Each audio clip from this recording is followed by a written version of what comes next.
Salut les amis, comment allez-vous? J'espère que vous vous portez tous bien. Moi, je me porte bien et je suis ravi de vous retrouver pour une nouvelle vidéo. En fait, dans la vidéo d'aujourd'hui, je vais parler de mon système de production de biogaz que j'ai eu à faire construire dans ma ferme. Je sais que dans plusieurs de mes vidéos, j'ai parlé de ça et j'ai même expliqué comment ce système fonctionne pour ceux qui ont eu à regarder cette vidéo. Et aussi, il y a eu une des vidéos où j'ai parlé qu'à l'heure actuelle, on était en train d'essayer de remplir les digesteurs de bouche de vache pour voir la fonctionnalité parce que c'était le moment pour nous de le tester. Ça nous a pris du temps parce que chaque digesteur fait 6 mètres cubes, donc en tout 12 mètres cubes pour avoir une telle quantité de bouche de vache pour permettre au système de fonctionner. C'était pas facile parce que comme c'est un système qui vient d'être construit, ça a besoin d'une certaine quantité pour pouvoir se mettre à fonctionner. Ça nous a pris du temps. Malheureusement, on a senti qu'il y a quelque chose qui va pas parce que ce système, lorsqu'on le construit, ils installent un équipement qui permet de voir la pression du gaz, s'il y a le gaz qui est produit ou pas. Donc, on a vu que vraiment la pression n'était pas ça. Donc, on a essayé de diagnostiquer et puis voir c'est quoi le problème. Pour ça, il fallait vider les digesteurs et puis passer au diagnostic. Quand on a fait tout cela, on s'est rendu compte qu'au niveau des digesteurs, en fait, il y a eu des fentes. On a pensé que, bon, il y a des troncs d'arbres qui avaient percé cela, mais c'était pas le cas. On peut dire c'était un problème technique lors de la construction parce que quand on a vu cela, on a demandé des explications et on nous a dit que probablement c'est l'équipe qui est venue en fait faire la construction qui n'a pas eu à faire un bon travail parce que si le travail était bien fait, on n'allait pas avoir ce problème. En fait, pour ceux qui n'ont pas regardé l'autre vidéo, on a profité d'un projet au Burkina Faso et c'était national où on encourageait les agriculteurs à installer ces types de systèmes dans leur ferme. Donc pour ceux qui étaient intéressés, en fait, tu achètes le matériel, tout ce qu'il faut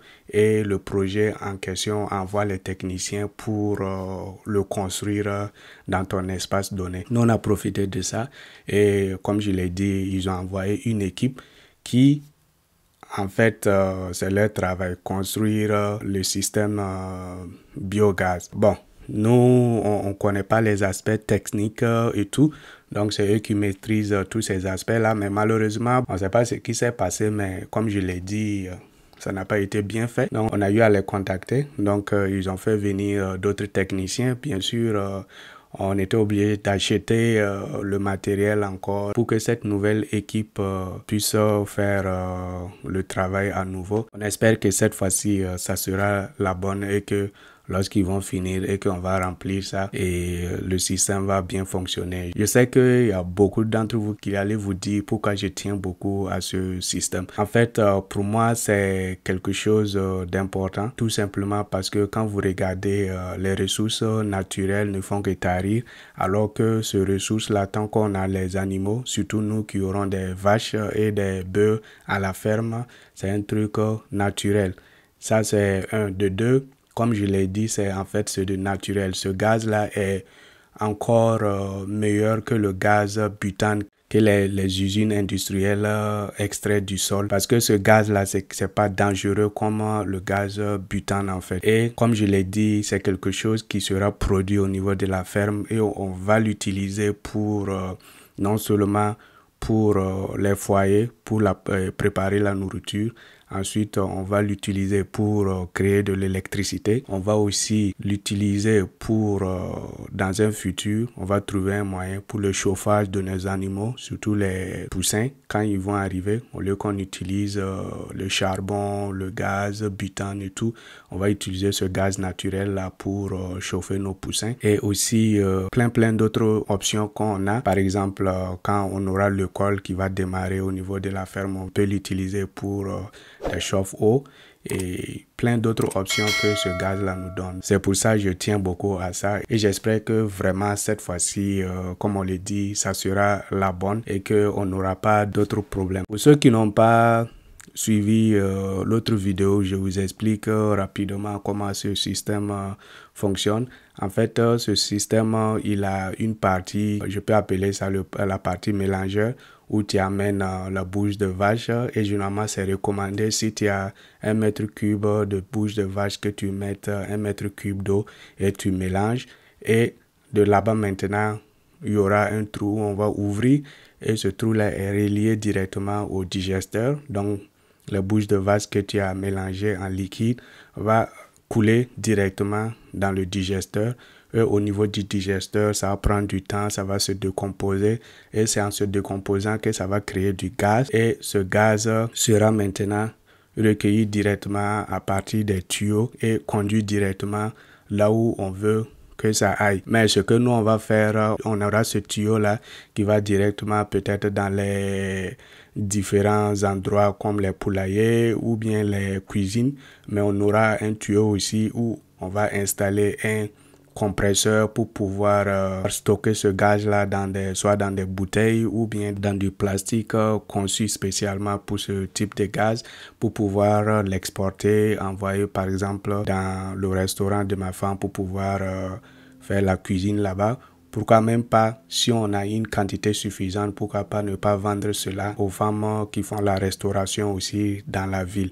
En fait, c'est cette idée qu'on a. Une fois que le gaz est produit, les résidus maintenant vont couler pour aller dans l'endroit de récupération des résidus. Parce qu'au fur et à mesure que tu mets des bouches de vache, cela va pousser l'ancienne bouche de vache vers la sortie. Et cela fera que tes digesteurs ne vont jamais se remplir et tu peux utiliser cela pour ton jardinage et aussi dans le champ. C'est ce qui fait que ce système est vraiment intéressant parce que au lieu que tu récupères tes bouches de vache et les amener directement dans les champs, tu gagnes une seule fois. Pourquoi ne pas transformer ces bouches de vache en gaz et une fois que tu as ton gaz, maintenant tu utilises les résidus pour autre chose. Donc, c'est vraiment du super gagnant. Le système que moi j'ai fait dans ma ferme, c'est juste un système. Ce que les gens utilisent le plus, c'est le système plastique. Il y a des digesteurs qui sont conçus en plastique où les gens le déposent à l'extérieur et